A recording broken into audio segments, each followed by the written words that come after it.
Jos joku tarvitsee käännöstä, niin käännämme täällä suomeksi. So you can also read individually the translation of this song.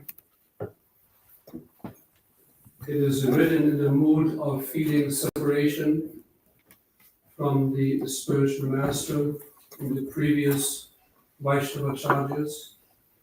And because we celebrate today Srila Prabhupada's Disappearance Day, so that song is dedicated also to him, because we all feel separation from Srila Prabhupada.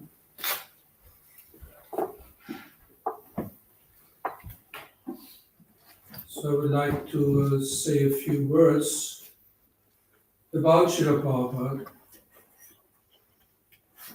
He was empowered to spread the message of the Supreme Personality of Godhead all over the world like nobody else.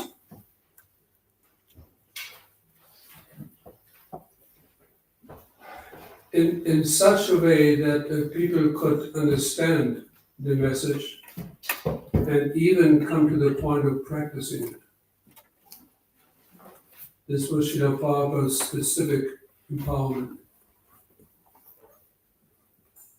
Like when he came for the first time to America, he was wondering himself how, when he watched the people on the street, how will they ever understand Krishna consciousness? The message of Lord Krishna, Bhagavad Gita, how will they understand? He was wondering. Sometimes he even went to the harbor, Boston Harbor, thinking of returning back to India. He thought this was an impossible task. Seeing these people so absorbed in the material life. But somehow he continued, having full faith in this spiritual master, Srila Bhakti Siddhanta Saraswati Thakur. He continued. And Lord Krishna reciprocated. More and more people came.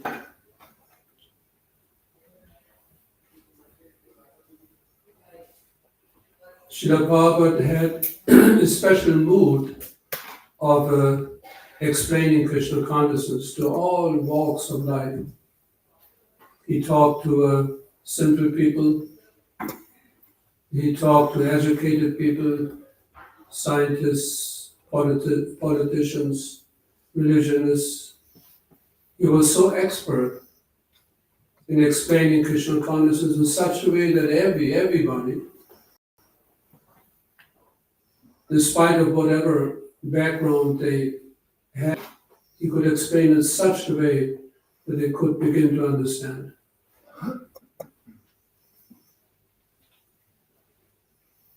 But one thing was common in all of Srila Prabhupada's explanations.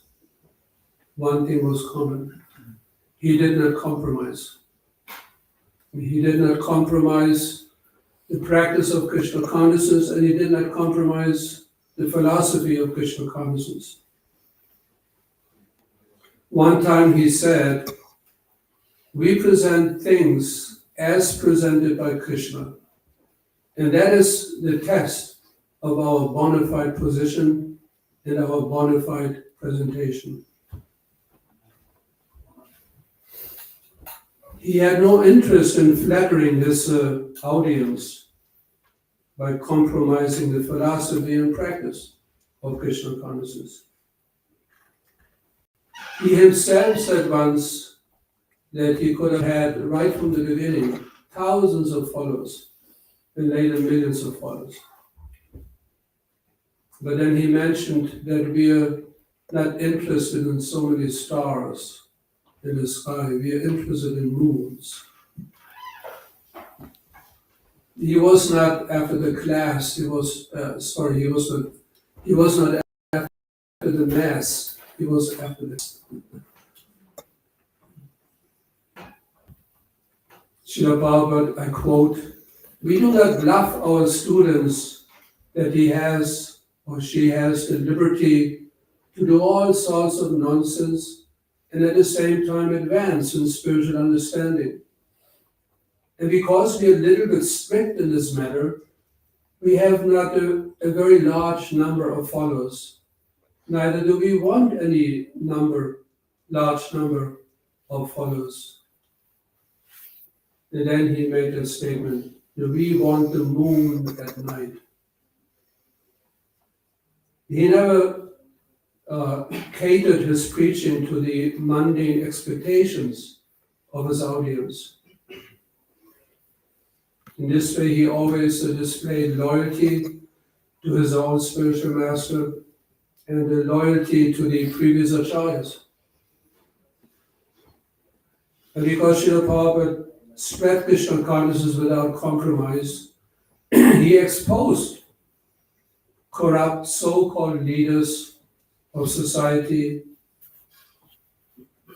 so-called gurus, so-called yogis, so-called scientists, He exposed them.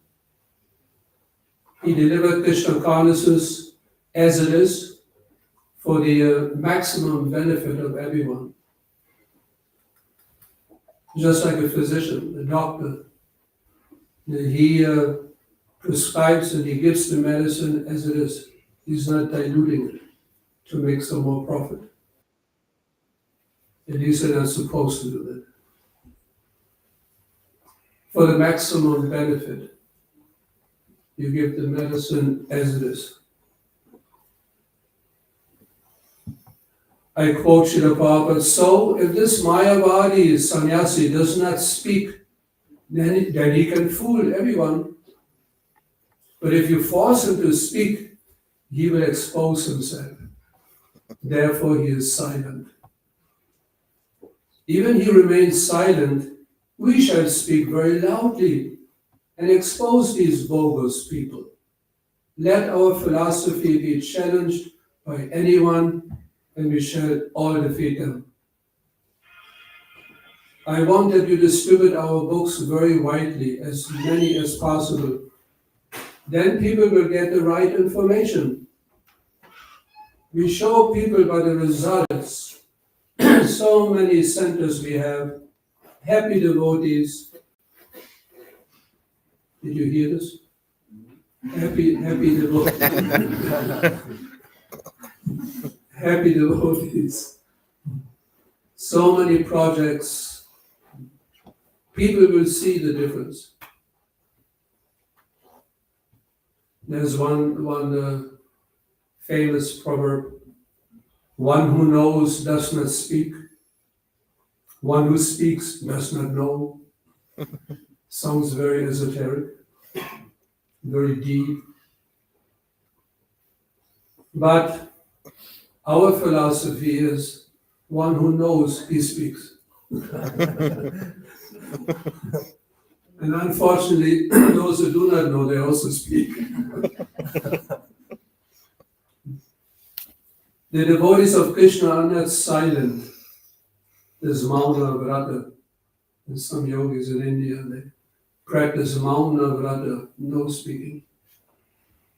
But then they communicate, they're writing on a piece of paper some messages. Cannot avoid. Rupa Goswami, he states, he desired millions of ears to hear the holy name. And he desired millions of tongues to chant the holy names of Krishna. It is our philosophy. As more we speak about Krishna, as more we make spiritual progress, advancement.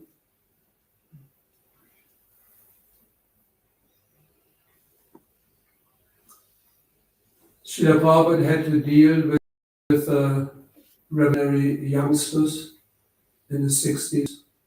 They did not take anything for sheep. They were very critical.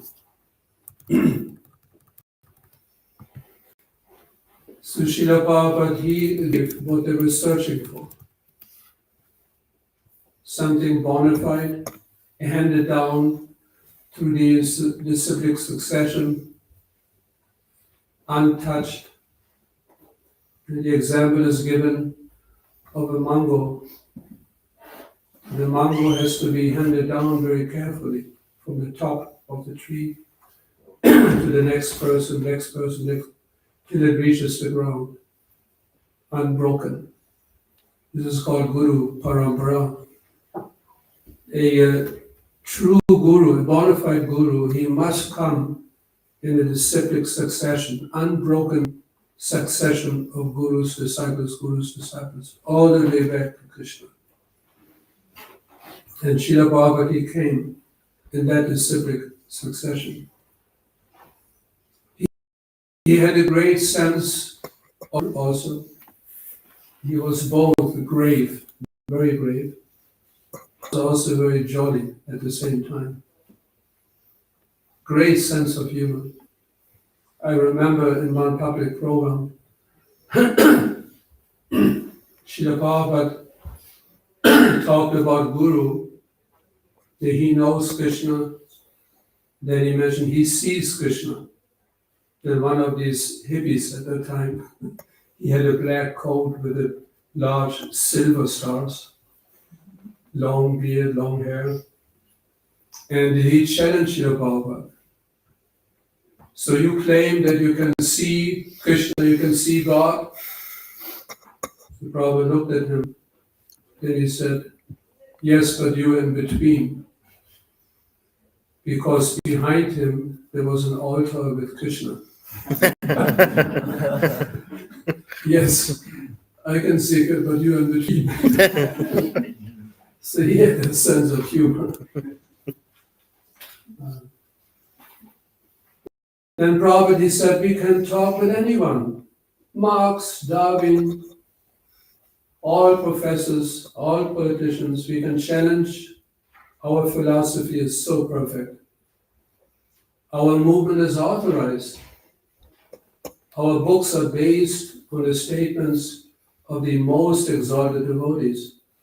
And if we follow strictly the guidelines for devotional service as they are given in the act of devotion, of instruction, then one can not touch us.